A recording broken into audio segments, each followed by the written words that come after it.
नमस्कार विद्यार्थी मित्रांनो, कानगावकर कोचिंग आणि काउन्सिलिंग सेंटरच्या यूट्यूब चॅनल, फेसबुक आणि इंस्टाग्राम चॅनलमध्ये आपलं स्वागत आहे. NTAने 19 ऑक्टोंबर 2025ला एक नोटिफिकेशन जारी केलं आहे ॲडवायझरी म्हणून.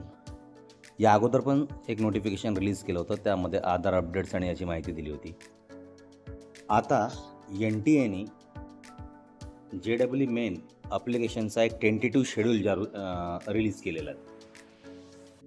Online submission of application form हे ऑक्टोंबर 2025 आणि सोमवार सुरू होणार. सेशन 1ची जी एक्झाम आहे हे 21 जानेवारी ते 30 जानेवारीच्या दरम्यान होणार आणि सेशन 2 म्हणजे एप्रिल त्याचे फॉर्म लास्ट वीक ऑफ जानेवारी आणि त्याच्या समोर सुरू होतील. परीक्षेची तारीख सेकंड सेशनची ही 1 एप्रिल ते 10 एप्रिल या दरम्यान राहणार.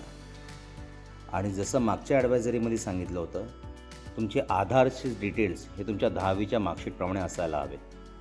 तुमचं 10वीच्या मार्कशीटवर जसं स्पेलिंग आहे तसंच तुमच्या आधार कार्डवर असायला हवं. आई आणि बाबाच्या नावाचा उल्लेख आधार कार्डवर असायला हवा. पण NTAने याच्यात एक रिलॅक्सेशन दिलं आहे. सपोज ते नसेल तर ॲप्लिकेशनच्या वेळेस आपण ते वेगळं एंटर करू शकतो. त्यामुळे सगळ्या विद्यार्थ्यांनी याची खबरदारी घ्यायची आहे की आपली आधार डिटेल्स व्यवस्थित आहे की नाही. आणि JEE असो किंवा नीट याच्याशी रिलेटेड जर तुम्हाला कोणतेही अपडेट्स हवे असेल तर आमच्या चॅनलला सबस्क्राईब करा, लाईक करा आणि या व्हिडिओला जेवढं जास्त होऊ शकते तेवढं शेअर करा, जेणेकरून तुम्हाला असेच अपडेट येत राहील. धन्यवाद.